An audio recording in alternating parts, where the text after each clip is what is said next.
అలసిన వానికి ఓరడించు మాటలు. సహోదరుడు భక్త సింగ్ గారి పరిచర్య నుండి సేకరించిన అనుదిన ధ్యానములు. నాకు శరీరములో ఒక ముళ్ళు, నన్ను నలుగుగొట్టుటకు సాతాను యొక్క దూతగా ఉంచబడెను. 2 కొరింథీ 12వ అధ్యాయము 7వ వచనం. ప్రతి ఒక్కరి జీవితంలో మానవ గ్రహింపునకు మించిన ఏదో ఒక బాధాకరమైన ముళ్ళుండును. ఎందువలన దేవుడు ఈ ముళ్ళును అనుమతించెనని ఆశ్చర్యపడుదుము.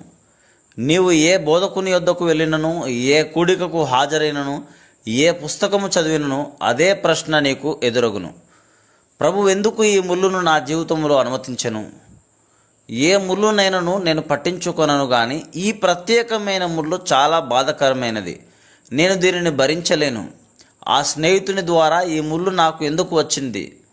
ఒక స్నేహితుడు నా జీవితంలో ముళ్ళుగా మారునని నేనన్నడూ తలంచలేదు అని అనుకుందాము. మనము అప్పుడు కలత చెందుదుము. ఈ సంగతులను అర్థం చేసుకొనలేము. బైబిలు తదితర పుస్తకములు చదువుదుము, ప్రార్థించుదుము, కానీ జవాబు దొరకదు.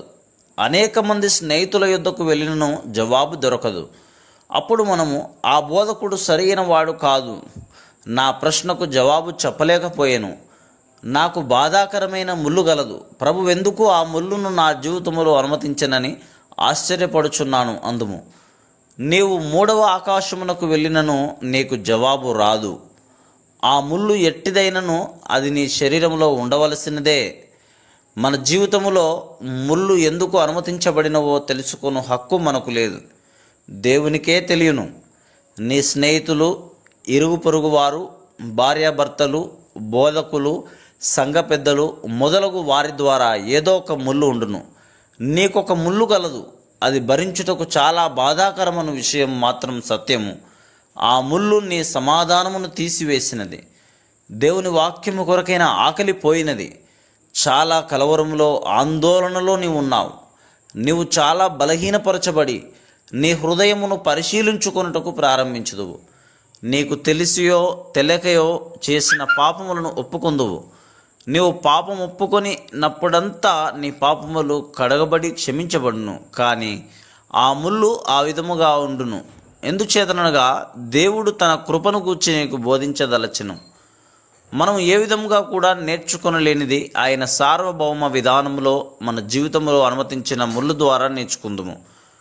మన సృష్టికర్తగా దేవునికి మౌనముగా నుండి హక్కు గలదు.